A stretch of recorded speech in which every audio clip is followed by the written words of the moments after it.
আপনারা আয়নার সামনে দাঁড়ালে এই দোয়াটা পড়েন? আয়নার সামনে দাঁড়িয়ে এই দোয়াটা পড়তে হয় যে আল্লাহুম্মা হাসসানতা খালকি ফাহাসসিন খুলুকি। আল্লাহ আমাকে দেখতে যেরকম সুন্দর বানিয়েছেন, আমার আচরণটাও আপনি সুন্দর করে দিন। এবং আল্লাহ রাসূল সাল্লাল্লাহু আলাইহি সাল্লাম তিনি ইরশাদ করেছেন, দুটি জিনিস মানুষকে সবচাইতে বেশি আল্লাহর জান্নাতে প্রবেশ করাবে। একটি হচ্ছে তাকওয়াল্লাহ, আল্লাহর ভয়, আর একটি হচ্ছে হুসনুল খুলুক, সুন্দর আচরণ। রিপিট, আমি আবারও বলছি, দুটি জিনিস মানুষকে সবচাইতে বেশি আল্লাহর জান্নাতে প্রবেশ করায়। একটি হচ্ছে আল্লাহর ভয়, তাকওয়াল্লাহ, আরেকটি হচ্ছে সুন্দর আচরণ, হুসনুল খুলুক। এখানে বলা হয়নি যে নামাজ মানুষকে বেশি জান্নাতে প্রবেশ করাবে, রোজা প্রবেশ করাবে, যাকাত করাবে, হজ করাবে, এমন কিছু বলা হয়েছে না। বরং সুন্দর আচরণ মানুষকে বেশি জান্নাতে প্রবেশ করায়। আমরা অনেক সময় ইসলামের এই এসেন্সটা ধরতে পারি না। দেখবেন যে খুব নামাজি কিন্তু খিটখিটে মেজাজের লোক, খুব নামাজি স্ত্রীর সাথে খারাপ আচরণ করে, খুব আল্লাহওয়ালা প্রতিবেশীর সাথে ঝগড়াঝাটি, খুব নামাজি মানুষ কলিগের সাথে সম্পর্ক ভালো নাই। এরকম লোক আমাদের সমাজে আছে না নাই বলেন? তার মানে ইসলামের যে ট্রু এসেন্স এটা ধরতে পারে নাই। আশেপাশের নেইবরের সাথে, কলিগের সাথে, বন্ধুদের সাথে, সহপাঠীদের সাথে যে ভালো আচরণ করতে হয়, গুড বিহেভিয়ার করতে হয়, এবং এটাই যে আমাকে সবচেয়ে বেশি জান্নাতে প্রবেশ করানোর মাধ্যম হতে পারে, এটা আমরা ভুলে যাই। প্রিয় বন্ধুরা, আমরা যেন এই ব্যাপারটাকে ছোট মনে না করি। সবচেয়ে বেশি জান্নাতে মানুষকে প্রবেশ করায় তাকওয়াল্লাহ, হুসনুল খুলুক, আল্লাহর ভয়, আরেকটা কি সুন্দর আচরণ। অনেক ছোট ছোট বন্ধুদেরকে আমি দেখতে পাচ্ছি অডিয়েন্সের মধ্যে। আমরা আমাদের সহপাঠীদের সাথে, বন্ধুদের সাথে ভালো আচরণ করব তো আজকে থেকে? হ্যাঁ, সাউন্ড খুব অল্প হয়েছে, আমি শুনি নাই, আরো জোরে করবো কি না? ইনশাআল্লাহ আমরা ভালো আচরণ করব, এবং আমার সহপাঠীদের সাথে, বন্ধুদের সাথে ভালো আচরণ, এটাই আমাকে জান্নাতে প্রবেশ করাবে ইনশাআল্লাহ। বলি সবাই। একটা চমৎকার হাদিস দিয়ে আমার মূল আলোচনা শুরু করি। আল্লাহ রাসূল সাল্লাল্লাহু আলাইহি ওয়া আলিহি ওয়াসাল্লাম তিনি বলেন, আনা যাঈমুন বিবাইতিন ফি রাবাদিল জান্নাতি লিমান তারাকাল মিরাআ ওয়া ইন কানা মুহিক্কান। প্রিয় নবীজি বলেন যে আমি ওই ব্যক্তিকে জান্নাতের আঙ্গিনায় একটা ঘরের সুসংবাদ দেই যে তর্ক করার সময় নিজের সঠিক, সে হকের উপর আছে, এটা জেনেও সে তর্ক করে না। তর্ককে, আর্গুমেন্টকে, ডিবেটকে স্যাক্রিফাইস করে যে না আমি ঝগড়ায় যাব না, যদিও সেই সঠিক। এরকম স্যাক্রিফাইস যে করে জান্নাতের আঙ্গিনায়, তাকে আমি একটা ঘরের সুসংবাদ দেই। এরপর প্রিয় নবীজি বলছেন, নবী বাইতিন ফি ওয়াসাতিল জান্নাতি লিমান তারাকাল কাযিবা ওয়া ইন কানা মাজিহান। আর আমি ওই ব্যক্তিকে জান্নাতের মাঝামাঝি স্তরে একটা ঘরের সুসংবাদ দিচ্ছি যে ব্যক্তি কৌতুক করেও মিথ্যা বলে না। He was kidding, he was joking, but he never tells a lie. মজা করতেছে, জোক করতেছে, কিন্তু জোকের মধ্যেও সে কি করে না? মিথ্যা বলে না। তাকে জান্নাতের মাঝামাঝি স্তরে আমি একটা ঘরের গ্যারান্টি দিচ্ছি। এরপর আল্লাহ রাসূল সাল্লাল্লাহু আলাইহি সাল্লাম বলতেছেন, ওয়াবি বাইতিন ফি আ'লাল জান্নাতি লিমান হাসানা খুলুকা। আর আমি এট দ্য ভেরি হাই, মানে পিক অফ দ্য প্যারাডাইস, জান্নাতের একেবারে সর্বোচ্চ স্তরে একটা বাসভবনের গ্যারান্টি ওই ব্যক্তিকে দেই যে অন্যের সাথে ভালো আচরণ করে।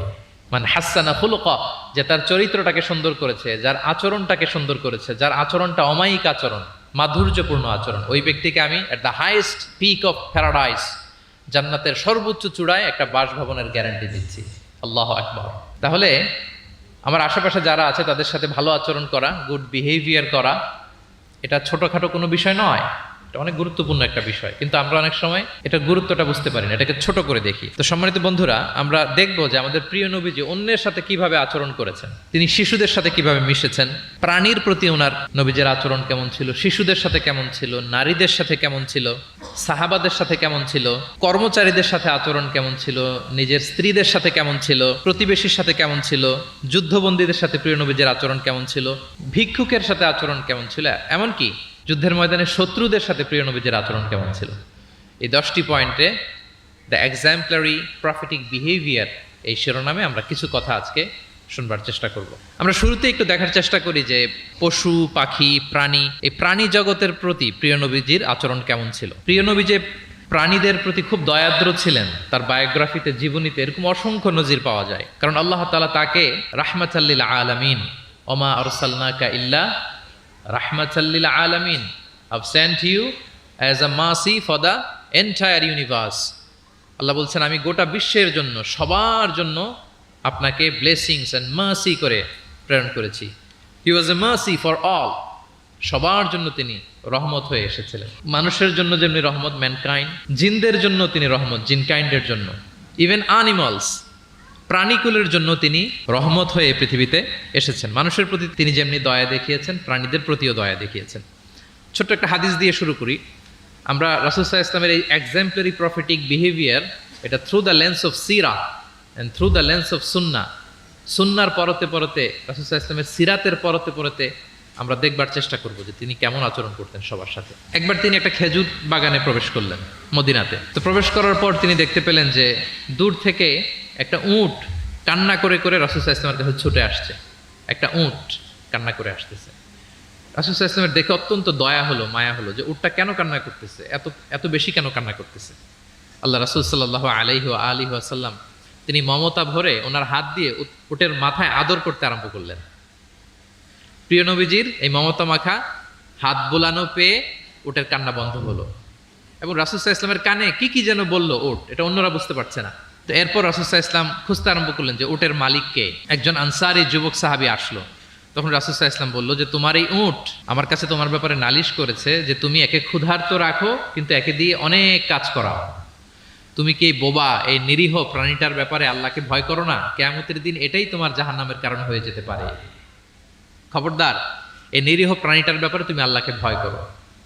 দেখেন, প্রিয় নবীজি ওটের মাথায় হাত বুলিয়ে ওটের কান্না বন্ধ করেছিলেন এবং ওটের মালিককে ওসিয়ত করেছেন যে খবরদার, প্রাণীর প্রতি কখনো এরকম রূঢ় কঠিন আচরণ করা যাবে না, তাদের প্রতি রহম দিল হইতে হবে। এভাবে আপনি সিরাতের পরতে পরতে অনেক ঘটনা পাবেন। আজকের এই সংক্ষিপ্ত পরিসরে এত রেফারেন্স হয়তো আমার উল্লেখ করা সম্ভব হবে না এবং অ্যারাবিক টেক্সটগুলো বলে বলে অর্থ করে শোনানো অনেক সময় লেগে যাবে। আমি শুধু মূল কথাগুলো, বুলেট পয়েন্টসগুলো আপনাদের সাথে শেয়ার করবার চেষ্টা করবো ইনশাআল্লাহ বিইذনিল্লাহ। এই যে প্রাণীর প্রতি দয়া, ইসলামের একটা মূলনীতি হচ্ছে মুমিনের জীবনের প্রতিটি কাজে ইহসানের পরশ থাকতে হবে।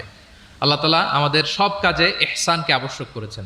আল্লাহ রাসূল সাল্লাল্লাহু আলাইহি সাল্লাম বলেছেন যে ফাইদা কাতালতুম ফাআহসিনুল কিতলা, কাউকে হত্যা করতে হলেও ইহসানের সাথে হত্যা করতে হবে। ধরুন যে অপরাধের কারণে আদালত কর্তৃক সাব্যস্ত হলো যে একজন মৃত্যুদণ্ড প্রাপ্ত আসামি, তো তাই বলে কি আপনি যা ইচ্ছা তার সাথে করতে পারবেন? তার নাক কেটে ফেলা, কান কেটে ফেলা, তার অঙ্গহানি করা, এলোপাথারি ছুরিকাঘাত করা করতে পারবেন না। ইদা কাতালতুম ফাআহসিনুল কিতলা, এটাও ইহসানের সাথে করতে হবে। দেখেন, হত্যার মতো একটা কাজ ইহসানের সাথে করতে হবে। ওয়া ইদা যাবাহতুম ফাআহসিনুয যাবহা, প্রিয় নবীজি বলেন তোমরা যখন জবেই করবে, কুরবানি করবে, এখানেও ইহসানের সাথে করবে। আল্লাহু আকবার। করতেছি জবাই, করতেছি কি বলেন সবাই আমার সাথে, করতেছি কি জবাই। তার মানে প্রাণীটাকে তো মেরেই ফেলতেছি, কিন্তু প্রিয় নবীজি বলেন এই জবাই করার ক্ষেত্রেও ইহসান করতে হবে। এত সুন্দরভাবে দ্রুত তার গলায় ছুরি লাগাতে হবে যাতে কয়েক সেকেন্ডের মধ্যেই জবাইয়ের কাজটা হয়ে যায়। আপনি ইচ্ছে মতো এলোপাথারি তাকে ছুরি দিয়ে কষ্ট দিতে পারবেন না। মুমিনের প্রতিটি কাজে যেন ইহসানের পরশ থাকে। একবার আল্লাহ রাসূল সাল্লাল্লাহু আলাইহি সাল্লাম এক সাহাবীর পাশ দিয়ে যাচ্ছেন। ওই সাহাবী একটা ভেড়াকে জবাই করার জন্য মাটিতে শুইয়ে পা দিয়ে চেপে ধরে এরপর ছুরি ধার করতেছে। ছাগলটাকে মাটিতে শুইয়ে পা দিয়ে চেপে ধরে এরপরে কি করতেছে? ছুরি ধার করতেছে। আর প্রাণীটা এই ছুরি ধার করার দৃশ্যটা দেখতেছে। আল্লাহ রাসূল সাল্লাল্লাহু আলাইহি ওয়াসাল্লাম তাকে ধমক দিলেন, শাসালেন, বললেন তুমি তো এটাকে 2 বার জবাই করে ফেললে, একটু পরে তো জবাই করবেই, এখনই তো জবাই করে ফেলতেছো। তুমি কি আগে ধার দিয়ে নিতে পারলা না? জবাইয়ের আগে তুমি কি ছুরিটাকে ধারালো করে নিতে পারলা না? শার্পেন করে নিতে পারলা না? এভাবে আল্লাহ রাসূল সাল্লাল্লাহু আলাইহি ওয়াসাল্লাম সব সময় প্রাণীদের প্রতি তিনি দয়া দেখিয়েছেন। এবং তিনি বনি ইসরায়েলের একটা ঘটনা বলতে যেয়ে তিনি বলেছেন যে একজন প্রস্টিটিউট লেডি, ব্যভিচারী নারী, যার জন্য জাহান্নাম বরাদ্দ ছিল, কিন্তু একটা তৃষ্ণার্ত কুকুরকে পানি খাওয়ানোর কারণে আল্লাহ তাআলা ওই পাপাচারী নারীকে জান্নাত দান করেছেন। সুবহানাল্লাহি বিহামদি। তার জন্য জাহান্নাম ছিল অবধারিত, কিন্তু একটা তৃষ্ণার্ত কুকুরকে পানি পান করার কারণে তাকে জান্নাত দিয়েছে কে? আল্লাহ সুবহানাহু ওয়া তাআলা। তাও কেমন একটা প্রাণীকে? কুকুরকে। আমরা গুরুত্বই দেই না। সামান্য একটা কুকুরকে দয়া দেখানোর কারণে আল্লাহ তাআলা এই জাহান্নামী নারীকে জান্নাত দান করেছেন। আমরা যদি খেয়াল করি যে আমরা আমাদের সমাজে কুকুর বিড়াল দেখলে কি করি বলেন তো? রাস্তাঘাটে দেখি, অডিয়েন্সের কাছ থেকে আমি একটু শুনি, কি করি আমরা? তাড়িয়ে দেয়। আর কি করি? ঢিল ছুরি। আর কেউ কেউ খাবার দেয়। মাশাআল্লাহ, এই তো, এটাই তো প্রিয় নবীজির সুন্নাহ, আমরা খাবার দিব। এক্স্যাক্টলি। কিন্তু আমি জানি না কেন যেন বাংলাদেশে কুকুর দেখলে, বিড়াল দেখলে কি করে? তাড়ায় দেয়, ঢিল ছোড়ে, লাথি মারে, এরকম করে না অনেক সময়? অপ্রয়োজনে, কোনো প্রয়োজন নেই এটা করে। এবং সবচেয়ে মজার ব্যাপার হচ্ছে মাঝে মাঝে দেখা যায় যে জোড়া লাগা কুকুর যদি দেখা যায়, যে একসাথে দুটো কুকুর তাদের প্রজননের কারণে তাদের একটা বিশেষ ঋতুতে বিশেষ সময়ে তাদেরকে এটা করতে হয়, এক অদ্ভুত কারণে মানুষ মানে ক্ষিপ্ত হয়ে ওঠে তাদের প্রতি। কিন্তু আমাদের তো মানবিক হওয়া উচিত ছিল, আশরাফুল মাখলুকাত বলে আমরা নিজেদেরকে দাবি করি। আমাদের কি করা উচিত ছিল? ইগনোর করা উচিত ছিল, let them do there job, overlook করার দরকার ছিল। কিন্তু কোনো এক অদৃশ্য কারণে আমরা এরকম দৃশ্য দেখলে হিংস্র হয়ে উঠি, লাঠি দিয়ে মারি, ওখানে মানুষ জড়ো হই। কিন্তু তাদের একটা সফল প্রজননের জন্য, বংশবিস্তারের জন্য এটা প্রয়োজন। তো আমরা যেন এই কাজটা না করি, এরকম নির্মম যেন আমরা কখনো না হই। কারণ প্রাণীদের প্রতি দয়া দেখানো এটা ছোটখাটো কোনো ব্যাপার নয়, এটাই আপনার জান্নাতের কারণ হতে পারে, এটাই আপনার জাহান্নামের কারণ হয়ে যেতে পারে। আল্লাহ রাসূল সাল্লাল্লাহু আলাইহি ওয়াসাল্লাম বলেন, মান লা ইয়ারহাম লা ইউরহাম। যে ব্যক্তি অন্যকে দয়া দেখায় না, আল্লাহ তাআলা তার প্রতি দয়া দেখায় না। ইরহাম মান ফিল আরদ ইয়ারহামুকুম মান ফিস সামা। এই দুনিয়াতে যারা আছে তোমরা তাদের প্রতি দয়া দেখাও, যিনি আকাশে আছেন তিনি তোমাদের প্রতি দয়া দেখাবেন। তাহলে এই জমিনে কি শুধু আমরাই থাকি নাকি? না পশু পাখি প্রাণী এগুলোও থাকে? এদের প্রতিও যদি আমরা দয়াদ্র হই, মমতা দেখাই, করুণা দেখাই, আমাদের প্রতিও দয়া দেখাবে কে? এবার আওয়াজ করে বলুন তো, আমরা আল্লাহর দয়া পেতে চাই কি চাই না? সবাই চাই। তাহলে প্রাণীদের প্রতি কখনো আমরা যেন নির্মম না হই, অমানবিক না হই, আমরা যেন মানবিক হই। আমরা অনেক উন্নত দেশে দেখি যে হাইওয়েতে একটা সাপ যাচ্ছে, এই সাপ দেখে একটা গাড়ি থেমে গিয়েছে, স্টপ, তার পেছনে পেছনে শত শত গাড়ি স্টপ। তারা বন বিভাগকে নক দেয়, স্থানীয় পুলিশকে ফোন দেয়, তারা এসে সাপটাকে উদ্ধার করে এরপরে গাড়িগুলো চলতে শুরু করে। একটা ভিডিও ক্লিপস আমি এমনও দেখেছি, একটা হাঁস তার বাচ্চাগুলোকে নিয়ে হাইওয়ে পার হচ্ছে, হাঁস তো খুব আস্তে আস্তে হাঁটে, একেবারে পিপিলিকার মতো একটু একটু করে হাঁসের বাচ্চাগুলো যাচ্ছে, শত শত গাড়ি at the middle of the highway stop. আল্লাহু আকবার। কিন্তু বাংলাদেশে দেখবেন যে রাস্তা দিয়ে সাপ যায় না, কুকুর যায় না, বিড়াল যায়, কোনো কেয়ার নাই, একেবারে ড্যাম কেয়ার। যে প্রাণীদের প্রতি দয়া দেখায় না, আল্লাহ তাআলা তার প্রতি দয়া দেখান না। তাহলে প্রিয় নবীজি প্রাণীদের প্রতি কতটা দয়াদ্র ছিলেন, মমতাময় ছিলেন, এটা সবার কাছে ক্লিয়ার? ওকে, মাশাআল্লাহ। লেটস মুভ অন, আমরা সামনের দিকে আগাই। এবার আমরা একটু করে জানার চেষ্টা করি যে শিশুদের সাথে প্রিয় নবীজির আচরণ কেমন ছিল। আমরা সিরাতে এবং হাদিসের দিকে যদি তাকাই তাহলে দেখব প্রিয় নবীজি শিশুদেরকে তাহনিক করে দিতেন। তাহনিক, তাহনিক শব্দটির সাথে কি আপনারা পরিচিত? নাম শুনেছেন?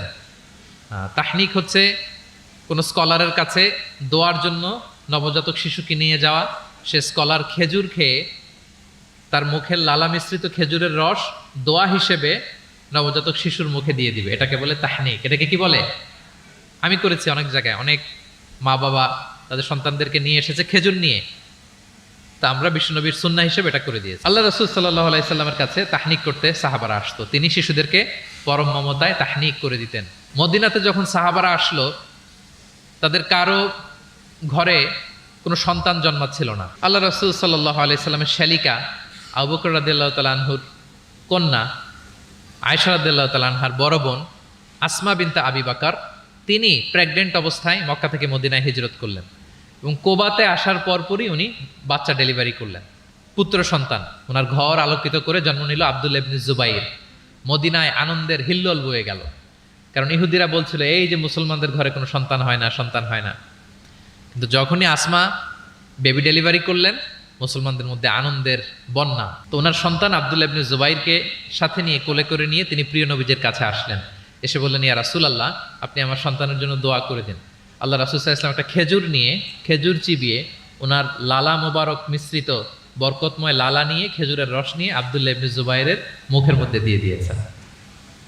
এবং এজন্য আসমা বিনতে আবু বকর সবসময় গর্ব করে বলতেন যে আমার কলিজার টুকরা সন্তান আব্দুল্লাহর পাকস্থলিতে সর্বপ্রথম পৌঁছেছে প্রিয় নবীর লালা মিশ্রিত খেজুরের রস। সুবহানাল্লাহ ওয়া বিহামদিহি। আল্লাহ রাসূল সাল্লাল্লাহু আলাইহি ওয়াসাল্লাম এরকম তাহনিক করতেন। আপনারাও সুযোগ হলে আপনাদের স্থানীয় যে স্কলাররা আছেন, ভালো স্কলার, আল্লাহওয়ালা মানুষ, তাদের কাছে সন্তানদেরকে নিয়ে তাহনিক করাবেন। প্রিয় নবীজি তাহনিক করতেন। শিশু সন্তানদেরকে তিনি কোলে নিতেন, হাদিসে এসছে অনেক বাচ্চাকে তিনি কোলে নিয়েছেন এবং ওই বাচ্চা আল্লাহর হাবিব সাল্লাল্লাহু আলাইহি সাল্লামের জামার মধ্যে প্রস্রাব করে দিয়েছে, এটাও হাদিসে এসেছে। এরকম ইনসিডেন্টও ঘটেছে। তিনি বাচ্চাদেরকে আগে সালাম দিতেন। কি করতেন? আমরা দেই, এই যে ছোট বাচ্চারা বলতেছে না, ওদের পক্ষে গেছে কথা, এই জন্য কি তোমাদের আব্বু আম্মু তোমাদেরকে আগে সালাম দেয় না? দেয় নাকি দেয় না? তাহলে আমরা আগে সালাম দিব বাচ্চাদের। আমাদের সালাম দেয়া দেখেই তারাও সালামের ব্যাপারে আস্তে আস্তে অভ্যস্ত হবে। প্রিয় নবীজি বাচ্চাদের আগে সালাম দিতেন, গালে হাত বুলিয়ে দিতেন, মাথায় হাত বুলিয়ে দিতেন। হাদিসে এসছে। জাবির ইবনে সামুরা একজন সাহাবী, তিনি ওনার শৈশবকালের স্মৃতিচারণ করছেন। তিনি বললেন, একবার মসজিদে নবীর পাশে আমরা কিছু বাচ্চারা দাঁড়িয়েছিলাম। প্রিয় নবীজি নামাজ শেষ করে বেরোলেন, প্রতিটি বাচ্চার গালে তিনি হাত বুলিয়ে দিচ্ছেন। দিতে দিতে এলো আমার পালা। তিনি শৈশবের স্মৃতিচারণ করে বলছেন যে প্রিয় নবীজি যখন আমার গালে হাত লাগালেন, আমি একটা হিম শীতল পরশ অনুভব করলাম। এবং তিনি বললেন যে মদিনার বাজারে যখন আতরওয়ালারা আসতো, আতরের যে প্যাকেট বা লাগেজ উনি যখন খুললে একটা চমৎকার স্মেল আসতো, প্রিয় নবীজির হাত থেকে আমরা ওইরকম একটা সুগন্ধির গন্ধ পেলাম। আল্লাহু আকবার। তাহলে বাচ্চাদের দেখলে তিনি মাথা এবং গালে হাত বুলিয়ে দিতেন।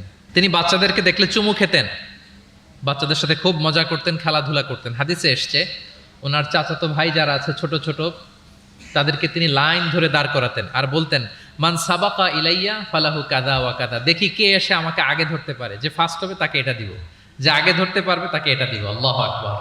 এবং তারাও আনন্দে উৎফুল্ল হয়ে দৌড়াতে দৌড়াতে কেউ প্রিয় নবীজির বুকের উপরে এসে ঝাপটে পড়তো, কেউ কাঁধে উঠতো, কেউ পিঠে উঠতো, এভাবে দৌড়ে বিশ্বনবী সাল্লাল্লাহু আলাইহি ওয়াসাল্লামের কাছে তারা আসতেন। এবং মাঝে মাঝে তিনি শিশুদের মধ্যে কোনো ভুলভাল কিছু দেখলে শুধরে দিতেন।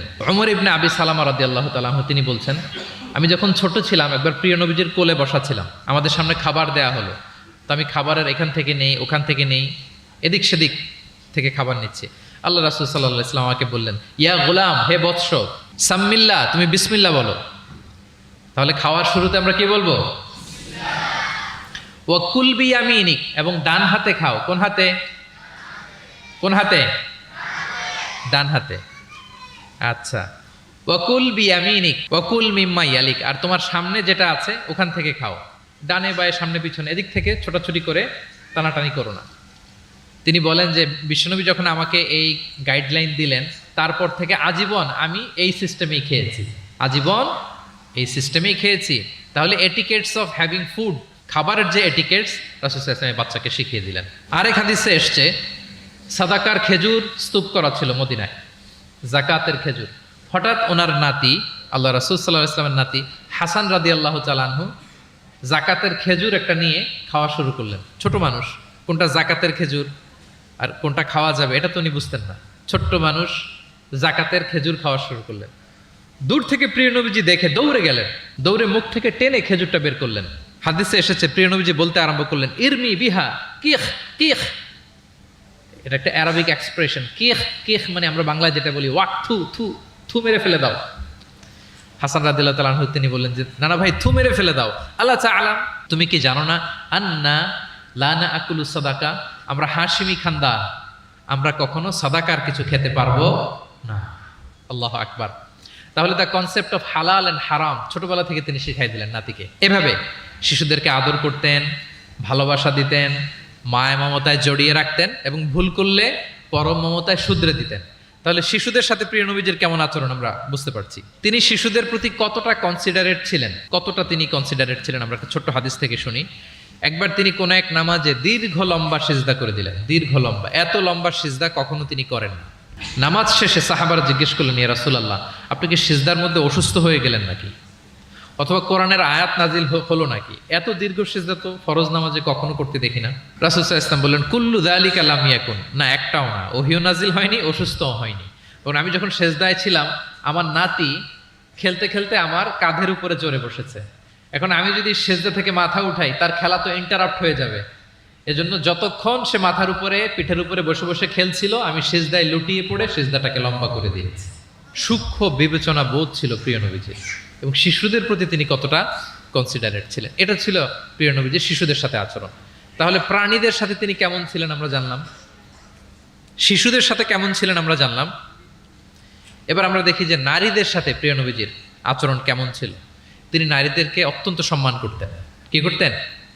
সম্মান। তিনি বলতেন আদ দুনিয়া কুল্লুহা মাতা ওয়া খায়রু মাতা'আদ দুনিয়া আল মারআ সালিহা। পৃথিবীর সব কিছু যা দেখা যায় সব সম্পদ, কিন্তু এর মধ্যে সবচেয়ে দামি সম্পদ হচ্ছে নেককার নারী। কারণ তাদের পেট থেকেই পৃথিবীর সব ভালো মানুষ, মহাপুরুষরা এসেছে, আল্লাহর ওয়ালিরা এসেছে, নবীরা এসেছে। নবীরা কাদের পেট থেকে এসেছে বলেন? নবীরা মায়েদের পেট থেকে এসেছে না? এবং তিনি বলতেন খায়রুকুম খায়রুকুম লি আহলিহি ওয়া আনা খায়রুকুম লি আহলি। তোমাদের মধ্যে সে সবচেয়ে সেরা যে তার পরিবারের কাছে সেরা, মানে স্ত্রীর কাছে সেরা, আর আমি আমার স্ত্রীর কাছে সেরা। প্রিয় নবীজি বলতেন। আল্লাহু আকবার। একবার একদল নারী এবং শিশুকে বিয়ের অনুষ্ঠান থেকে ফেরার পথে তাদেরকে দেখে প্রিয় নবীজি বললেন, তোমরা আমার কাছে সর্বাধিক প্রিয়। নারীদেরকে তিনি অত্যন্ত পছন্দ করতেন এবং সম্মান করতেন, এবং নারীদের সাথে ভালো আচরণ করার ব্যাপারে তিনি আমাদেরকে আদেশ করেছেন। তিনি বলেছেন ফাস্তাউসু বিন্নিসাই খায়রা, খবরদার নারীদের সাথে রূঢ় আচরণ করো না, খারাপ আচরণ করো না, তাদের সাথে ভালো আচরণ করো।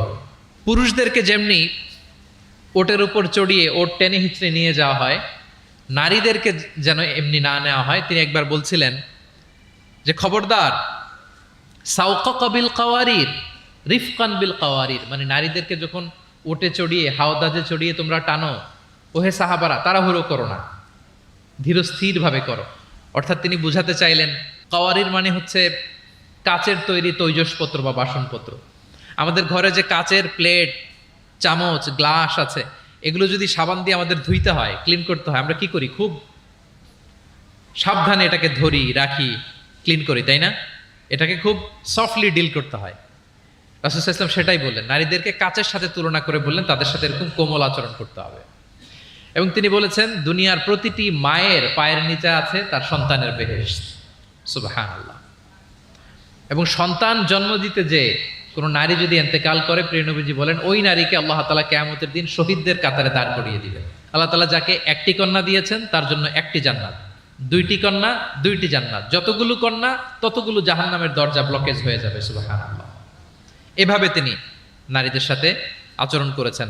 নারীরা মদিনার সমাজে প্রিয় নবীজির পেছনে সালাতে অংশগ্রহণ করত। প্রিয় নবীজির পেছনেই তারা সালাতে অংশগ্রহণ করত। এখনো আপনারা মদিনাতে বা মক্কাতে গেলে দেখবেন যে পুরুষদের পাশাপাশি নারীরাও সেখানে সালাতে অংশগ্রহণ করে। প্রিয় নবীজিকে ডিরেক্টলি তারা প্রশ্ন করতেন, কিউএস সেশনে অংশগ্রহণ করতেন, কোশ্চেনিং আনসারিং সেশন।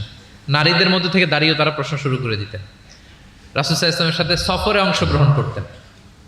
এভাবে প্রিয় নবীজি নারীদেরকে একটা মর্যাদার আসনে রেখেছেন, তাদের সাথে এইভাবে তিনি ডিল করতেন। এবার আমরা একটু জানার চেষ্টা করি যে সাহাবাদের সাথে প্রিয় নবীজির আচরণ কেমন ছিল, মানে যারা ছিল প্রিয় নবীজির সাথী তাদের সাথে আচরণ কেমন ছিল। আমরা জানি যে সাহাবারা হচ্ছে প্রিয় নবীজির হাতে গড়া ছাত্র, হাতে গড়া টিম। নবীজির সুখে দুঃখে সবসময় তারা থাকতো এবং প্রিয় নবীজিকে আগলে রাখতো। প্রিয় নবীজির একম্পেনি তারা কখনো মিস করতে চাইতো না। এমনকি কখনো কখনো কোনো সাহাবার ক্ষুধা লাগলে তারা প্রিয় নবীজির কাছে এসে বসে থাকতো। তারা বলতো যে প্রিয় নবীজির চেহারার দিকে তাকিয়ে থাকলে আমাদের ক্ষুধা মিটে যেত। নবীজির নুরানি চেহারার দিকে তাকিয়ে থাকলে কি হতো? পেটের ক্ষুধা চলে যেত। যে আয়াত দিয়ে আমি শুরু করেছিলাম, ফাবিমা রাহমাতিম মিনাল্লাহি লিনতা লাহুম ওয়ালাউ কুনতা ফাদদান গালিযাল কলবি লানফাদ্দু মিন হাওলিক। নবী হে, আল্লাহর রহমতে আপনি কোমল হৃদয়ের অধিকারী হয়েছেন, এজন্য সবাই আপনাকে ঘিরে থাকতে চায়, আপনার পাশে থাকতে চায়।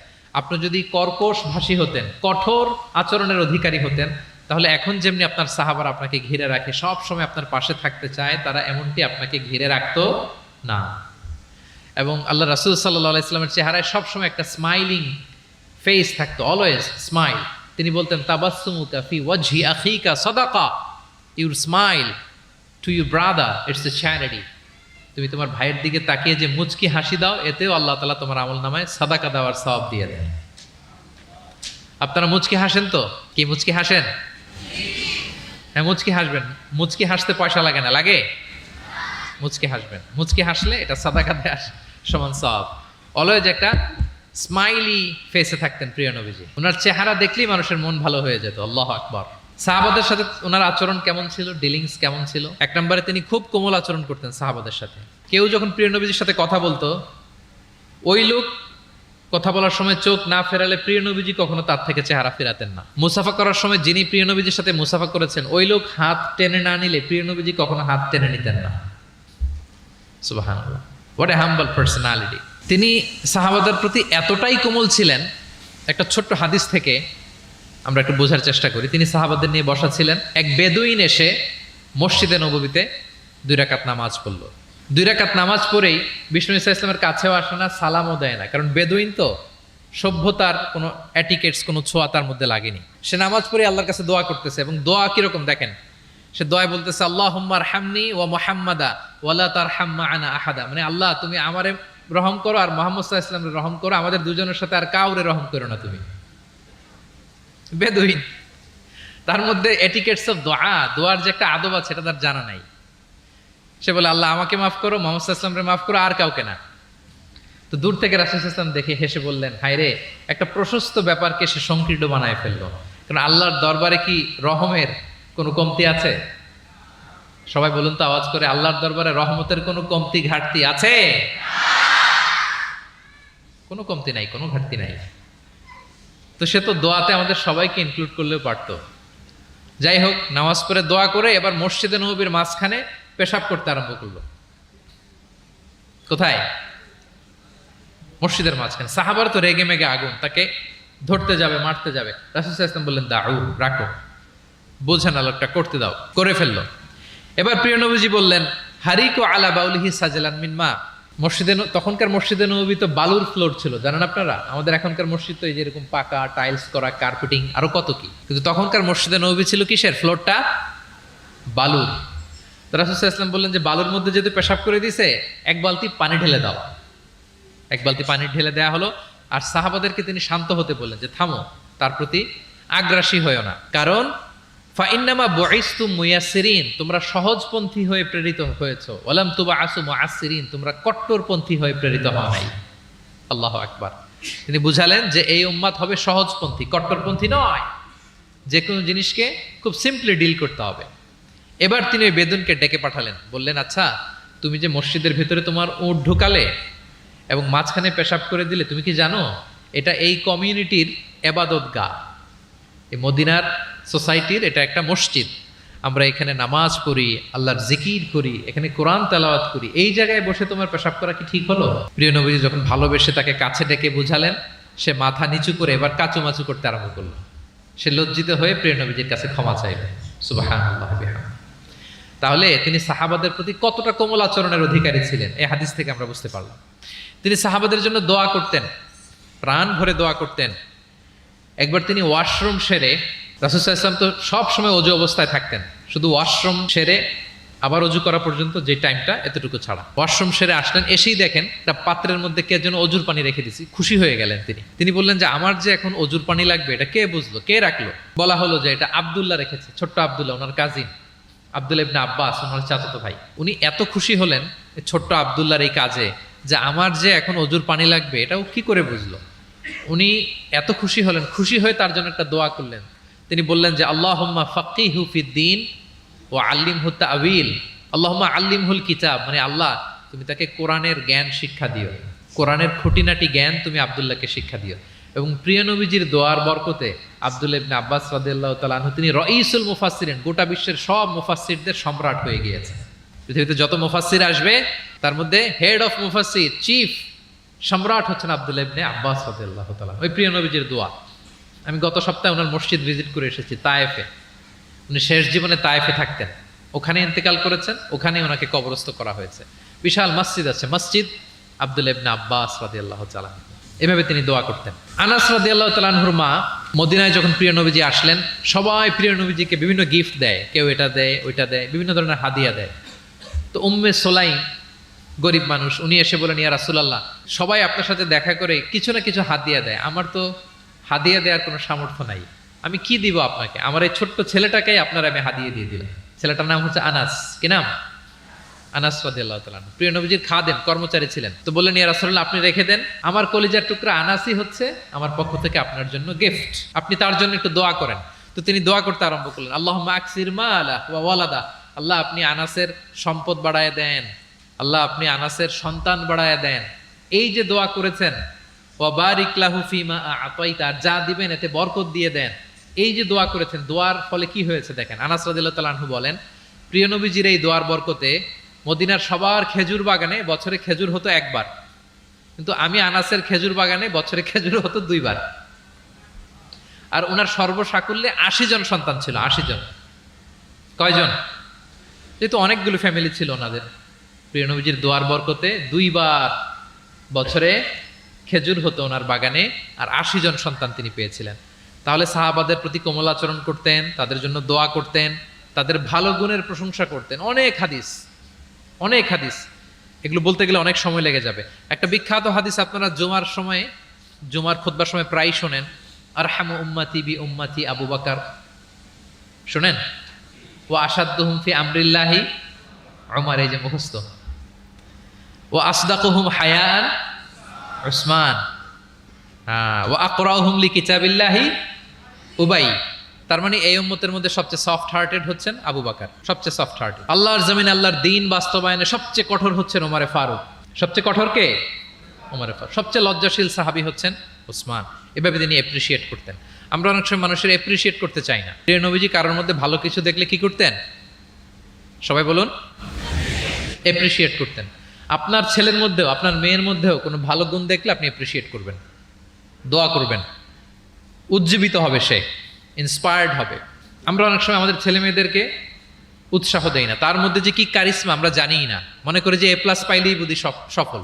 A+ পায় নাই, পাশের ঘরের কেউ পাইছে, বলে যে যা ওর পা ধোয়া পানি খা, এরকম বলে না বাংলাদেশে? নিজের ছেলে A+ পায় নাই, পাশের ঘরের একজন পাইছে, তো কি বলে? তার পা ধোয়া। এইটা বলে কিন্তু ওর মনোবল আপনি শুরুতেই নষ্ট করে দিলেন, ভেঙে দিলেন। না, ওর মধ্যে হয়তো অন্য ধরনের কোনো যোগ্যতা আছে, অন্য ধরনের ক্যালিবার আছে। সো তাদেরকে অ্যাপ্রিশিয়েট আমাদেরকে করতে হবে। প্রিয় নবীজি যে কোনো সাহাবীর মধ্যে যে কোনো ভালো গুণ দেখলে তিনি অ্যাপ্রিশিয়েট করতেন। আবু মুসা আল-আশআরী রাদিয়াল্লাহু তাআলা আনহুর কণ্ঠটা ছিল বড় চমৎকার। তিনি একবার বললেন, ইয়া আবা মুসা লাকাদ উতিতা মিজমার মিন মাজামিরি আলি দাউদ।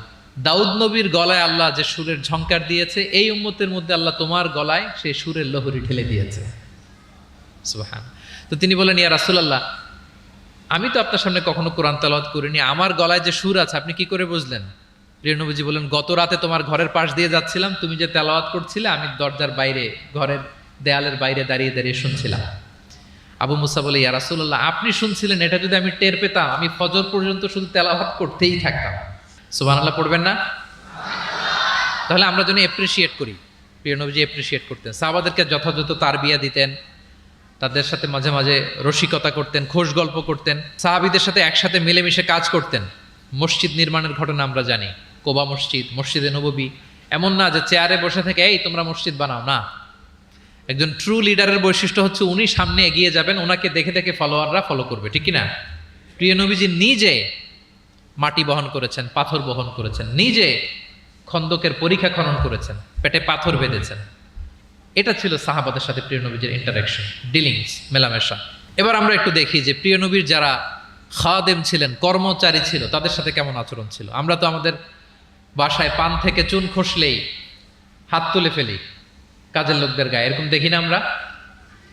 দেখেছেন পত্রপত্রিকায়? খুব বেশি মানুষের অধিকার নিয়ে কথা বলে, মানবাধিকার কর্মী, কিন্তু ঘরের গৃহকর্মী যারা আছে পিটিয়ে একেবারে পিঠ লাল করে ফেলছে, এরকম দেখি না আমরা? কথার কাজের কোনো মিল নাই। কিন্তু প্রিয় নবীজির বায়োগ্রাফি যদি আমরা স্ক্যান করি তাহলে দেখব, আম্মাজান আয়েশা রাদিয়াল্লাহু তাআলা আনহা বলেন, তিনি কখনো তার কোনো কর্মচারীর গায়ে হাত তুলেননি। আরে হাত তোলা তো দূর কি বাত, তিনি কটু কথাও বলেন নাই, ধমকও দেন নাই। সরাসরি ওনার খাদেম আনাস রাদিয়াল্লাহু তাআলা আনহুর জবানবন্দি শুনুন। ডিরেক্ট কারো ব্যাপারে জানতে হলে আপনি তার ড্রাইভারের কাছ থেকে খোঁজ পাবেন, কর্মচারীর কাছ থেকে খোঁজ পাবেন, মানে ঘরের কাজের বুয়ার কাছ থেকে খোঁজ পাবেন, দারোয়ানের কাছ থেকে খোঁজ পাবেন। বিশ্বনবীর দারোয়ান বা কর্মচারীর কাছ থেকে শুনেন ওনার আচরণের ব্যাপারে। আনাস রাদিয়াল্লাহু তাআলা আনহু বলেন, আমি 1 বছর 2 বছর নয়, টানা 10 বছর বিশ্বনবীর খাদেম ছিলাম। কয় বছর? এই 10 বছরের এই লং পিরিয়ড অফ টাইমে কখনো তিনি আমার কোনো কাজে বিরক্ত হয়ে এই শব্দটা বলেন নাই। তিনি কখনো বলেন নাই যে আনাস এটা কেন করেছো, কখনো বলেন নাই যে আনাস এটা কেন করো নাই, করছো কেন এটাও বলে নাই, এটা করো নাই কেন এটাও বলেন নাই। আল্লাহু আকবার। একবার তিনি ওনার একটা জামা আনতে পাঠালেন আনাসকে, যে আনাস আমার এই জামাটা নিয়ে আস। ছোট্ট আনাস আনতে যে মদিনার রাস্তায় দেখে যে বাচ্চারা খেলাধুলা করে, তো জামা আনার কথা ভুলে যে সেও বাচ্চাদের সাথে খেলা দেখতে আরম্ভ করছে। এখন আল্লাহ রাসূল সাল্লাল্লাহু আলাইহি ওয়াসাল্লাম অনেকক্ষণ বসে আছেন, কি আমার জামা তো আসে না, আনাসও আসে না, ঘটনা কি? আসে না। তিনি বললেন যে যাই, কি আর করা, নিজের জামা নিজেই নিয়ে আসি। বের হলেন, বের হয়ে দেখেন মদিনার এক গলির মধ্যে মদিনার অন্যান্য বাচ্চাদের সাথে প্রিয় নবীজির আনাস সেখানে দাঁড়িয়ে আছে। তিনি চোখ বড় করলেন না, চোখ লাল করলেন না, ধমক দিলেন না, শাসালেন না, উনিও আস্তে করে আনাস রাদিয়াল্লাহু তাআলা আনহুর পিছনে যে দাঁড়িয়ে রইলেন। এখন খেলা দেখে, এদিকে দেখে ওদিকে দেখে, দেখতে দেখতে হঠাৎ আনাস রাদিয়াল্লাহু দেখেন যে পিছনে কে দাঁড়িয়ে আছে? স্বয়ং প্রিয় নবীজি দাঁড়িয়ে আছে। উনি ভয় পেয়ে গেলেন। আল্লাহ রাসূল সাল্লাল্লাহু আলাইহি সাল্লাম আনাস রাদিয়াল্লাহু তাআলা আনহুকে কিছুই বললেন না, ধমক দিলেন না, শাসালেন না, পিট্টি দিলেন না, জাস্ট এ স্মাইল, শুধু একটা মুচকি হাসি দিলেন। কি দিলেন? আনাস রাদিয়াল্লাহু তাআলা আনহু বলেন, সেদিনের বিশ্বনবীর সেদিনের মুচকি হাসির শাসন মৃত্যুর আগ পর্যন্ত আমাকে সোজা পথে রেখেছে। তাহলে প্রিয় বন্ধুরা, শাসন করতে জানলে বেদ দিয়ে শাসন করতে হয় না, গায়ে হাত তুলতে হয় না, ধমকাতে হয় না। শাসন করতে জানলে সামান্য একটা মুচকি হাসি দিয়ে শাসন করা যায়, ঠিক কিনা বলেন? কর্মচারীদের সাথে বিশ্বনবী সাল্লাল্লাহু আলাইহি ওয়াসাল্লামের আচরণ ছিল ঠিক এমন। এবার আমরা দেখি স্ত্রীদের সাথে কেমন আচরণ করতেন তিনি।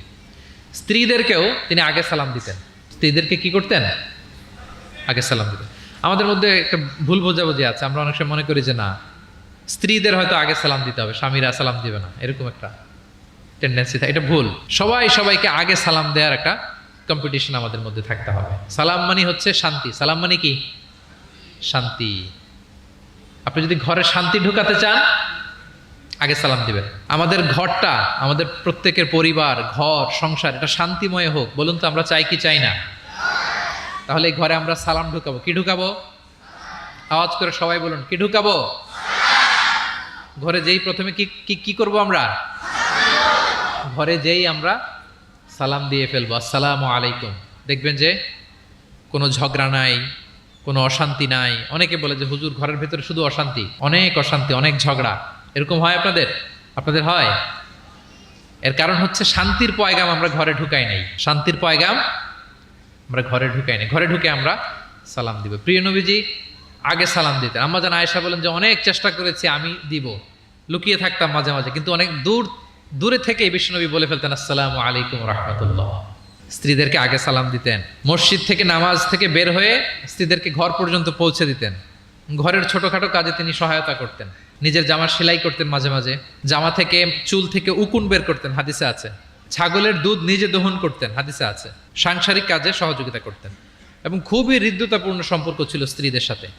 আম্মা জান আয়েশা রাদিয়াল্লাহু তাআলা আনহা কোনো পেয়ালার যেই জায়গা থেকে দুধ পান করতেন, ঠিক পেয়ালাটা নিয়ে ওই জায়গা থেকেই প্রিয় নবীজি দুধ পান করতেন। আম্মা জান আয়েশা রাদিয়াল্লাহু তাআলা আনহা কোনো গোশত বা হাড্ডি কিছু অংশ খেয়ে রেখে দিলে প্রিয় নবীজি ওইটা নিয়ে ওখান থেকে খাওয়া শুরু করে দিতেন। মাইমুনা রাদিয়াল্লাহু তাআলা আনহা এবং প্রিয় নবীজি, ওনার স্ত্রী আমাদের আম্মা জান, একই মগ দিয়ে, একই বালতি থেকে একসাথে শেয়ার করে গোসল করেছেন, হাদিসে এসেছে। কত মধুর সম্পর্ক ছিল।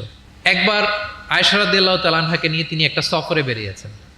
মরুভূমির মাঝখানে পুরো কাফেলাকে তিনি ইনস্ট্রাকশন দিলেন, তাকাদ্দামু তাকাদ্দামু, মানে তোমরা এগো, সামনে আগো, সবাই সামনে যাও। পুরো কাফেলা সামনে চলে গেল। এবার মরুভূমির মাঝখানে কেউ নাই, প্রিয় নবীজি আর আয়েশা রাদিয়াল্লাহু তাআলা। আল্লাহ রাসূল সাল্লাল্লাহু আলাইহি ওয়াসাল্লাম বললেন যে আয়েশা, চলো আমরা একটু দৌড় প্রতিযোগিতা করি, দেখি কে কার আগে দৌড়াতে পারে। তো দুজনেই দৌড়ালেন। ওই সময়টাতে আম্মা জান আয়েশা রাদিয়াল্লাহু তাআলা আনহা বয়স কম ছিল, একটু গড়নে পাতলা ছিলেন। উনি দৌড়ে ফাস্ট হয়ে গেলেন, আগে চলে গেলেন। প্রিয় নবীজি পেছনে পড়ে রইলেন। ঠিক একই ঘটনার অবতারণা ঘটলো আরো কয়েক বছর পরে আরেক সফরে।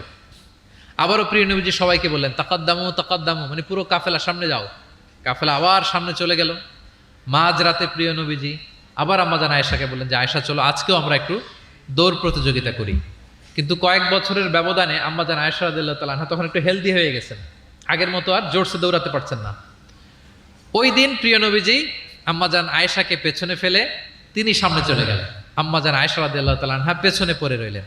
তো প্রিয় নবীজি আয়েশা রাদিয়াল্লাহু তাআলা আনহাকে বলেন, ইয়া আয়েশা হাযিহি বিতিলকা সাবকা, ওই যে বছর কয়েক আগে তুমি আমাকে হারায় দিছিলে, আজকে তোমাকে হারায় দিলাম।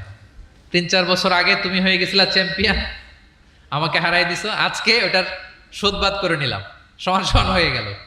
আল্লাহু আকবার! কি সুমধুর, কি অমায়িক, কি জান্নাতি সম্পর্ক ছিল। তাই বলে স্বামী স্ত্রীর মাঝে যে কোনো খুনসুটি, মিষ্টি ঝগড়া মনোমালিন্য চলতো না এমনটা না, চলতো, সবার জীবনেই থাকে এটা, প্রিয় নবীজির জীবনেও ছিল।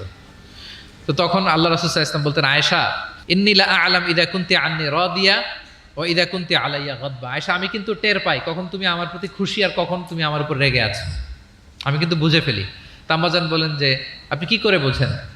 তো রাসূল সাল্লাল্লাহু আলাইহি ওয়াসাল্লাম বললেন, যখন তুমি আমার উপর রেগে থাকো তখন দোয়া করার সময় তুমি বলো রব্বি ইব্রাহিম, মানে হে ইব্রাহিমের রব আপনি আমাদেরকে ক্ষমা করেন, হে মুসার রব আপনি আমাদেরকে ক্ষমা করেন। আর যখন তুমি আমার উপর খুশি থাকো তখন দোয়ার সময় তুমি বলো রব্বি মোহাম্মদ, হে মোহাম্মদের রব আপনি আমাদেরকে ক্ষমা করেন, হে মোহাম্মদের রব আপনি আমাদের উপর দয়া করেন।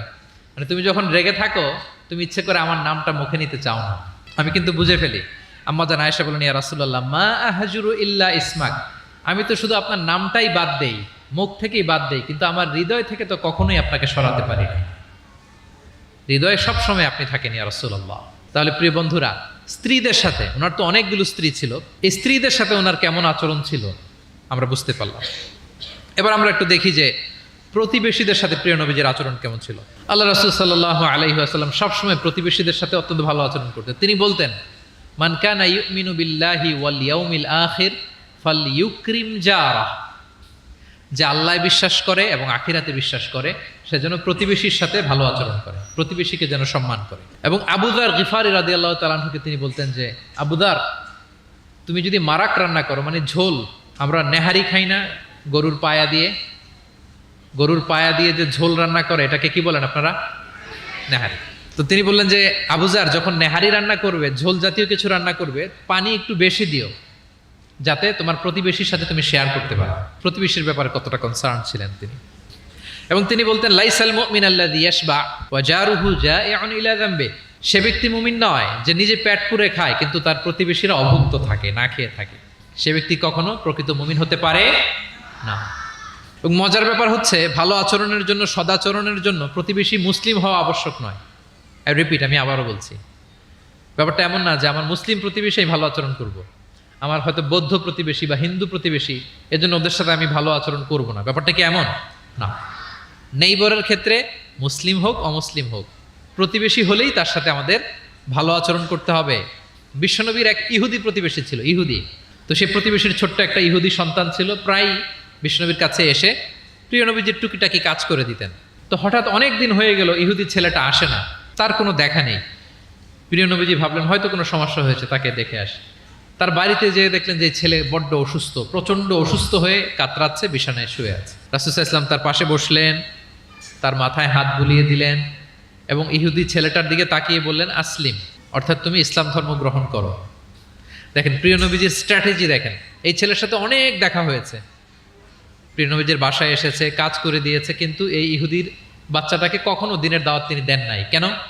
কারণ তিনি একটা ভালো সময়ের অপেক্ষা করতেছিলেন। তিনি দেখলেন যে this is the right time to give দাওয়া, এখনই সুন্দর সময়, কারণ সে অসুস্থ অবস্থা, একের মুমূর্ষ কাতর, এখন দাওয়াত দিলে এটা কাজে লাগবে। তিনি বললেন, আসলিম, ইসলাম ধর্ম গ্রহণ করো। তো পাশেই তার ইহুদি বাবা দাঁড়িয়েছিল। ফানাযারা ইলা ওয়াজহি আবি, এটা বলার সাথে সাথে ইহুদি ছেলেটা বাবার দিকে তাকালো যে দেখি বাবা কি বলে। তার বাবা, ইহুদি বাবা বলতে আরম্ভ করলো, আতি আবুল কাসেম, মানে আবুল কাসেম যা বলে তুমি তাই শোনো। প্রিয় নবীজির প্রথম সন্তান হচ্ছে কাসিম। আমাদের দেশে হয় না যে বড় মেয়ের নাম ধরেন যে সুমাইয়া, তো বলে যায় সুমাইয়ার বাবা, সুমাইয়ার বাবা বলে না, বা ধরেন যে ছেলের নাম, বড় ছেলে আব্দুল্লাহ, বলে যায় আব্দুল্লাহর বাবা কোথায়। তো আরবেও এই প্রচলনটা ছিল। রাসূল সাল্লাল্লাহু আলাইহি ওয়াসাল্লামের প্রথম সন্তানের নাম ছিল কাসিম, তো ফলে ওনাকে ডাকা হতো কাসিমের বাবা, তখন পর্যন্ত আবুল কাসেম, আবুল কাসেম। ইহুদি বলে, ছেলেটাকে বলে আতি আবুল কাসেম, মানে আবুল কাসেম যা বলে তাই শোনো। এবার রাসূল সাল্লাল্লাহু আলাইহি ওয়াসাল্লাম দেখলেন যে এখনই তো সুযোগ, তিনি পড়তে আরম্ভ করলেন যে তুমি আমার সাথে সাথে পড়ো। এবার ছেলেটা পড়তে আরম্ভ করলো, আশহাদু আল্লা ইলাহা ইল্লাল্লাহ ওয়া আশহাদু আন্না মুহাম্মাদান আবদুহু ওয়া রাসূলুহু। রাসূল সাল্লাল্লাহু আলাইহি ওয়াসাল্লাম বের হয়ে আসলেন আর পড়তে আরম্ভ করলেন, আলহামদুলিল্লাহিল্লাযী আনকাযাহু মিনান নার, প্রশংসা সে আল্লাহর যে আল্লাহ তাআলা যে কিছুক্ষণ আগে জাহান্নামের পথযাত্রী ছিল তাকে এই শাহাদাতের মাধ্যমে মুহূর্তেই জান্নাতি বানিয়ে দিলেন। মুহূর্তেই এই ইহুদি ছেলেটাকে জান্নাতে বানিয়ে দিল কে? দেখেন প্রতিবেশীর সাথে প্রিয় নবীজির কেমন আচরণ, সবসময় প্রতিবেশীর খোঁজ রাখতেন। সো আমরা আমাদের আশেপাশে যারা আছে একটু যেন খোঁজ রাখি। এখন তো এই যে অ্যাপার্টমেন্ট কালচারে কে প্রতিবেশী কার দরজা খোলা, কে কোন দিকে থাকে আমরা জানিই না। কিন্তু সুযোগ হলে আমার আশেপাশে যারা আছে আমরা যেন একটু খোঁজ রাখি, সুস্থ আছে কিনা, তাদের কোনো ধরনের সমস্যা হচ্ছে কিনা, কোনোভাবে আমি তাদের কাজে লাগতে পারি কিনা, ফিনান্সিয়ালি সাপোর্ট অথবা পরামর্শ দিয়ে হলো আমরা যেন তাদেরকে সাপোর্ট করি। তাহলে প্রতিবেশীর সাথে প্রিয় নবীজির বিহেভিয়ার কেমন ছিল আমরা জেনে গেলাম। এবার আমরা জানবো যুদ্ধবন্দীদের সাথে প্রিয় নবীজির কেমন আচরণ ছিল। পিওডাব্লিউ, প্রিজনার অফ ওয়ার। আমরা তো আবু গারিব কারাবারের কথা শুনেছি, আবু গারিব শুনেছি না? গোয়ান্তানামো বে, আয়নাঘর, এটা তো সবাই শুনেছি। আয়নাঘরের নাম শোনেন নাই? কি ধরনের নির্যাতন হয়েছে সেখানে, যারা বেরিয়ে আসছে তাদের কথা যখন আমরা শুনেছি আমাদের গা শিউরে উঠেছে। যুগে যুগে যুদ্ধবন্দীদের সাথে মানুষ কেমন আচরণ করতো। আয়নাঘরেরা তো আর যুদ্ধবন্দী না, তো এদেশের স্বাধীন নাগরিকদের উপর জুলুম করা হয়েছে, অপারেশন চালানো হয়েছে। তো যুদ্ধবন্দীদের সাথে প্রিয় নবীজির আচরণ কেমন ছিল আমরা যদি একটু দেখি, কম্পেয়ার টু এই আবু গারিব, গোয়ান্তানামো বে, এই সমস্ত আয়নাঘরের যে ইনসিডেন্ট আমাদের সামনে আছে, এটাকে একটু সামনে রেখে যদি দেখি যে যুদ্ধে যদি কেউ বন্দী হতো প্রিয় নবীজির হাতে, উনি কি আচরণ করতেন। আমরা যদি বদরের যুদ্ধ শেষে যারা বন্দী হয়েছে তাদের ঘটনা দেখি, দেখবো যে প্রিয় নবীজি সাহাবীদের মাঝে তাদেরকে ভাগ করে দিয়েছেন এবং সব সাহাবীদেরকে এই যুদ্ধবন্দীদের সাথে ভালো আচরণের নির্দেশ দিয়েছেন। সাহাবারাও এই নির্দেশনা অক্ষরে অক্ষরে পালন করেছে।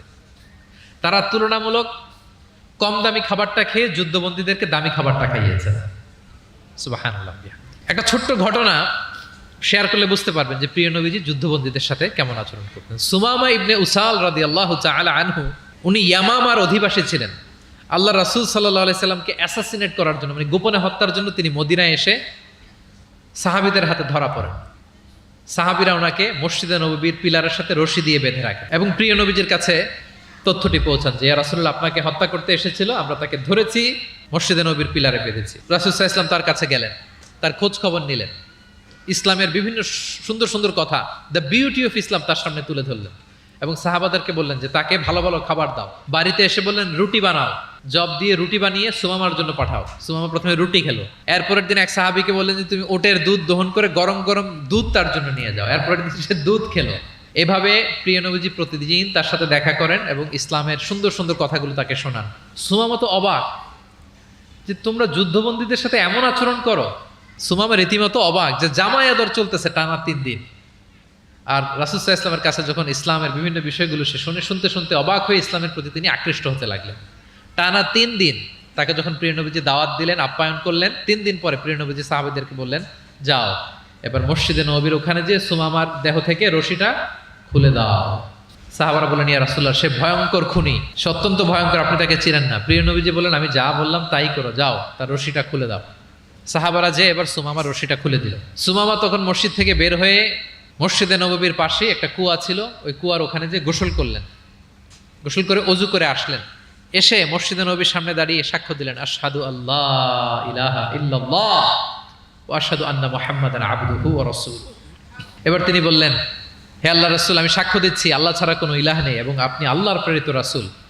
তিনি বললেন হে মুহাম্মদ, এতদিন আপনার চাইতে কোনো অপ্রিয় চেহারা আমার কাছে ছিল না, সবচেয়ে অপছন্দ করতাম আপনাকে, কিন্তু এই মুহূর্তে থেকে আপনার চাইতে কোনো প্রিয় ব্যক্তিত্ব আমার জীবনে আর নাই। হে মুহাম্মদ, মদিনার চাইতে নিকৃষ্ট কোনো স্থান আমার কাছে ছিল না, কিন্তু আজ থেকে মদিনার চাইতে পবিত্র কোনো জায়গা আমার কলিজায় নাই। হে মুহাম্মদ, আজ পর্যন্ত ইসলামের চাইতে অপছন্দনীয় কোনো ধর্ম আমার কাছে ছিল না, কিন্তু এই মুহূর্ত থেকে ইসলামের চাইতে কোনো প্রিয় ধর্ম আমার কাছে না। আল্লাহু আকবার, আল্লাহু আকবার। যুদ্ধবন্দীদের সাথে বিষ্ণু ইসলাম কেমন আচরণ করেছেন। ঘোর শত্রু প্রিয় নবীজির ফলোয়ারে পরিণত হয়েছে, পরম বন্ধুতে পরিণত হয়েছে। সম্মানিত সুধী, এটা ছিল বিষ্ণু ইসলামের আচরণ যুদ্ধবন্দীদের সাথে। ভিক্ষুকের সাথে কেমন আচরণ করতেন। প্রিয় নবীজির একটা অভ্যাস ছিল, কেউ কিছু চাইলে না করতে পারতেন না। ওনার ডিকশনারিতে না ছিল না। কি ছিল না? সবাই বলুন, কি ছিল না? কেউ এসে কোনো ফরিয়াদি চাইবে, উনি বলবেন না, এটা উনি বলতে পারতেন। একবার ওনার কাছে মাত্র একটা জামা, কয়টা জামা? মাত্র একটা জামা। এক ফরিয়াদি এসে বললেন ইয়া রাসূলুল্লাহ আমাকে একটা জামা দেন। উনি তো না করতে পারেন না, ওইটাই খুলে দিয়ে দিলেন। এবার তো উনি পড়তেও পারেন না জামা, বাইরেও বেরোতে পারেন না, খালি গায়ে কি করবেন? আল্লাহ আয়াত নাজিল করলেন ওয়াল্লাযীনা ইযা আনফাকু লাম ইউসরিফু ওয়া লাম ইয়াকতুরু ওয়া কানা বাইনা যালিকা কাওয়ামা। এর অর্থ হচ্ছে যারা দান করে, দান হওয়া উচিত এমন কৃপণতাও করবে না, আবার অতিমাত্রাও করবে না, মাঝামাঝি। তো বুঝাতে চাইলেন নবী জামা যদি দুটো থাকতো তো একটা দিতেন, ছিল কয়টা? এটাই যে দিয়ে দিয়েছেন, এখন আপনি গায়ে রাখবেন কোনটা? আল্লাহু আকবার! কি রহমতের নবী, কি মায়ার নবী ছিলেন, না বলতে জানতেন না। এক নারী একটা চমৎকার চাদর বুনন করে সাজিয়ে প্রিয় নবীজির কাছে নিয়ে এসেছিলেন। তখন নবীজির জামা কাপড়ের খুব সংকট ছিল। ওই নারী এসে বলে, ইয়া রাসূলুল্লাহ, এটা উপহার হিসেবে আপনার কাছে এনেছি। প্রিয় নবীজি খুব খুশি হয়ে এটা গায়ে জড়ালেন, কারণ তখন জামা ছিল না খুব একটা। তো এই সুন্দর জামা দেখে এক সাহাবী এসে বলে, ইয়া রাসূলুল্লাহ, এই জামাটা আমাকে দেন। কি বলে? অন্য সাহাবারা রেগে গেলেন, এটা তুমি কাজটা ভালো করলে না, তুমি জানো যে নবীজির কাছে এখন জামা নেই, এটাই তুমি চাইলা। তখন প্রিয় নবীজি তো না করতে পারে না, ওই জামাটাই গা থেকে খুলে দিয়ে দিলেন। তো ওই সাহাবী বলে, তোমরা কি জানো আমি কেন চেয়েছি? কারণ এই জামাটা নবীজির গায়ে লেগেছে, আমি চাই এই জামা দিয়ে আমার কাফন দেয়া হবে। এবং ঠিকই ওই সাহাবীকে এই জামা দিয়ে কাফন দেয়া হয়েছিল। ভিক্ষুকের সাথে কেমন আচরণ! একবার তিনি চাদর পরিহিত অবস্থায় রাস্তা দিয়ে হাঁটছিলেন, এক ভিক্ষুক এসে ওনার গায়ের চাদর ধরে এমন জোরে টান মারলেন, গলিদুল হাসিয়া, ওই চাদরের এই পাশে ডিজাইন করা ছিল, প্রিয় নবীজির ঘাড়ের এদিকে চামড়ায় দাগ পড়ে গেল, তিনি ব্যথা পেলেন এবং বললেন, ইয়া মুহাম্মদ মুরলি মিন মালিল্লাহ, দাও কোষাগারে কি আছে ওখান থেকে আমারে কিছু দাও। মানে এটিকেট জানে না, আদব নাই তার মধ্যে। আসছে ভিক্ষা করতে, আসছে কি করতে? ভিক্ষুকরা তো এমনি একটু অনুনয় বিনয় করে যে দেন, আমার কাছে কিছু নাই, দয়া করে দেন। তো সেটা না করে, অনুনয় না করে, সে আরো রাফ অ্যাটিটিউড করে এমন জোরে নবীজির চাদর ধরে টান দিলেন, ঘাড়ের এখানে চামড়ায় দাগ পড়ে গেল এবং বললেন যে, হে মোহাম্মদ, দাও, কিছু দাও। রাসূল সাল্লাল্লাহু আলাইহি ওয়াসাল্লামের ওই যে হাতিয়ার, সবচেয়ে বড় হাতিয়ার কি ওনার? মুচকি হাসি। সবচেয়ে বড় হাতিয়ার কি? Just a smile. আবার একটা মুচকি হাসি দিলেন, দিয়ে পাশে যারা ছিল বললেন যে, যাও বাইতুল মাল থেকে তাকে কিছু সম্পদ দিয়ে দাও। সুবহানাল্লাহ! একটা কঠিন সিচুয়েশন যখন আমরা রিঅ্যাক্ট করি, রেগে যাই, ফকির এসে যদি আপনার জামা ধরে টান দেয়, ওরা কি দিবেন? কি করবেন? মাইট দিবেন? যে বলে যে মাইট দিব। প্রিয় নবীজি মুচকি হাসি দিয়ে বলেন, যাও তাকে দিয়ে দাও। তাহলে এভাবে তিনি ওনার অনুপম বিহেভিয়ার দিয়ে, আচরণ দিয়ে মানুষের হৃদয় জয় করেছেন। প্রিয় ভাইরা, খেয়াল রাখবেন, কোমলতা দিয়ে যেটা জয় করা যায়, কঠোরতা দিয়ে সেটা করা যায় না। আপনার সফট বিহেভিয়ার দিয়ে you can win the heart of the people, মানুষের হৃদয় আপনি জয় করে ফেলবেন, যেমনটা প্রিয় নবীজি করেছেন। সব শেষ পয়েন্ট, শত্রুর সাথে কেমন আচরণ করতেন। খুবই কম হাদিসে পাওয়া যায় যে তিনি বদদোয়া করেছেন, very rare. Most of the time তিনি দোয়া করেছেন হেদায়েতের। কিসের দোয়া করেছেন? হেদায়েতের দোয়া করেছেন। সাহাবারা একবার বলেন, ইয়া রাসূলুল্লাহ, দাউস গোত্র খুব গাদ্দারি করেছে, একটু বদদোয়া করেন। হাত তোলেন। রাসূল হাত তুলে বদদোয়া না করে হেদায়েতের দোয়া করে দিলেন। বললেন যে, আল্লাহুম্মা হদি দাউসান ওয়াতি বিহিম, আল্লাহ দাউসকে আপনি হেদায়েত দেন আর মুসলিম বানিয়ে আমার কাছে নিয়ে আসেন। ঠিকই প্রিয় নবীজির দোয়ার বরকতে দাউসের ৮০টা ফ্যামিলি মুমিন হয়ে কিছুদিন পরে প্রিয় নবীজির কাছে চলে এসেছে। আল্লাহু আকবার। সাকিব গোত্র হুনাইনের যুদ্ধে তীর মেরে মুসলমানদেরকে একেবারে শেষ করে দিচ্ছিল। সাকিফ, বনু সাকিফ। সাহাবারা আবার বলেন, ইয়া রাসূলুল্লাহ, হাত তোলেন, একটু দোয়া, একটু বদদোয়া করেন, আল্লাহ যেন ওদেরকে ধ্বংস করে দেয়, আল্লাহ যেন ধ্বংস করে দেয়। রাসূল সাল্লাল্লাহু আলাইহি ওয়াসাল্লাম আবার দোয়া করলেন যে, বাল আরজু আইয়ুখরিজাল্লাহু মিন আসলাবিহিম মান ইয়াবুদুল্লাহা ওয়াহদাহু ওয়া লা ইউশরিকু বিহি শাইআ। আমি তাদের হেদায়েতের জন্য দোয়া করি। আপনারা জানেন যে তায়েফের ময়দানে প্রিয় নবীজিকে পাথর মারা হয়েছে, জানেন? পাথর মারতে মারতে রক্তাক্ত করা হয়েছিল প্রিয় নবীজিকে, মাথা থেকে পা পর্যন্ত ব্লিডিং। সাথে ছিল যায়েদ বিন হারেসা রাদিয়াল্লাহু তাআলা আনহু। উনি প্রিয় নবীজিকে বাঁচাতে যে উনিও মাথায় আঘাত পেয়েছেন, ওখান থেকে ব্লিডিং। এক খ্রিস্টান দাস কিছু আঙ্গুর নিয়ে আসলো প্রিয় নবীজির কাছে, যে আপনি তো অসুস্থ, ক্লান্ত শ্রান্ত, এটা খান। প্রিয় নবীজি বিসমিল্লাহির রহমানির রহিম বলে আঙ্গুরটা নিল। ওই খ্রিস্টান দাসের নাম ছিল আদ্দাস। প্রিয় নবীজি যখন বললেন বিসমিল্লাহ, আদ্দাস বলে যে বিসমিল্লাহ, এটা আবার কোন শব্দ? এই তায়েফে আমি এতদিন ধরে আছি, কেউ তো খাবারের আগে বিসমিল্লাহ বলে না। মান আনতা, আপনি কে? তখন প্রিয় নবীজি বলেন, ওয়ামান আনতা, তুমি কে? তো আদ্দাস বলে, আমি ক্রিশ্চিয়ান স্লেভ, আমি একজন খ্রিস্টান দাস। তো রাসূল সাল্লাল্লাহু আলাইহি ওয়াসাল্লাম বললেন, তোমার বাড়ি কই? বলে যে মিন আহলি নিনাবি, আমার বাড়ি ইরাক। তো রাসূল সাল্লাল্লাহু আলাইহি ওয়াসাল্লাম বললেন, যেখানে ইউনুস নবীর বাড়ি। এবার খ্রিস্টান আরো অবাক যে আপনি ইউনুস নবীকেও চিনেন? রাসূল সাল্লাল্লাহু আলাইহি ওয়াসাল্লাম বললেন, আরে চিনবো না মানে, ইউনুস তো আমার ভাই, সেও নবী আর আমিও নবী। ইউনুস যে নবী ছিল আলাইহিস সালাম, এই নবুয়তির ধারাবাহিকতার এই চেইনটাকে পূর্ণতা দিতে আল্লাহ তাআলা আমাকে পাঠিয়েছেন। খাতামুন নবিয়্যিন, seal of the all prophets. Addas অবাক হয়ে গেল। আদ্দাস রাদিয়াল্লাহু তাআলা আনহু ঠিক ওই জায়গায় এই খ্রিস্টান বালক রাসূল সাল্লাল্লাহু আলাইহি ওয়াসাল্লামের কাছে শাহাদা পড়ে মুসলমান হয়ে গেল। পাহাড়রক্ষী ফেরেশতারা এসে বললেন, ইয়া রাসূলুল্লাহ, আপনি বলেন তায়েফের দুই দিকের পাহাড় চাপা দিয়ে এমন এক কলাপস করে দিব, পুরো তায়েফবাসী মেসাকার হয়ে যাবে। রাসূল সাল্লাল্লাহু আলাইহি ওয়াসাল্লাম বললেন, না, তারা হয়তো ঈমান আনেনি, কিন্তু তাদের পরের জেনারেশন, তার পরের জেনারেশন, তাদের মধ্যে থেকে কেউ না কেউ থাকবে যারা পড়বে লা ইলাহা ইল্লাল্লাহ মুহাম্মাদুর রাসূলুল্লাহ। তাই হয়েছে। আমি গত সপ্তাহে উমরায় ছিলাম, একদিনের জন্য তায়েফ গিয়েছিলাম। মসজিদের অভাব নাই, ইসলামিক ইনস্টিটিউশনের অভাব নাই। প্রিয় নবীজির সেই দোয়া সত্যিই বাস্তবায়িত হয়েছে। তায়েফবাসী তখন ঈমান আনে নাই, কিন্তু এখন লক্ষ লক্ষ মুসলিম কালেমার পতাকাবাহী বীর সেনানী তায়েফের জমিনে আছে না নাই? আছে।